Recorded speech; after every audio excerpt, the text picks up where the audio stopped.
ভারতের ত্রিপুরা রাজ্যের আগরতলায় বাংলাদেশের সহকারী হাইকমিশন অফিসে হামলা চালিয়েছে হিন্দুত্ববাদী একটি সংগঠনের সমর্থকেরা। রোববার আগরতলায় বাংলাদেশ সহকারী হাইকমিশনের নিরাপত্তা বেষ্টনী ভেঙে প্রবেশ করে একদল বিক্ষোভকারী। এক পর্যায়ে তারা বাংলাদেশের পতাকা টেনে নামিয়ে ফেলে এবং আগুন দেয়। সেই সঙ্গে সহকারী হাইকমিশন প্রাঙ্গণে চরম বিশৃঙ্খলা সৃষ্টি করে। এই হামলার ঘটনাকে দুঃখজনক বলে বর্ণনা করেছে ভারতের পররাষ্ট্র মন্ত্রণালয়।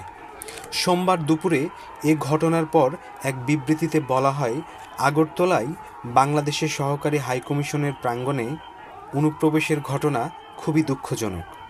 কোনো অবস্থাতেই কূটনৈতিক স্থাপনা হামলার লক্ষ্যবস্তু হওয়া উচিত নয়।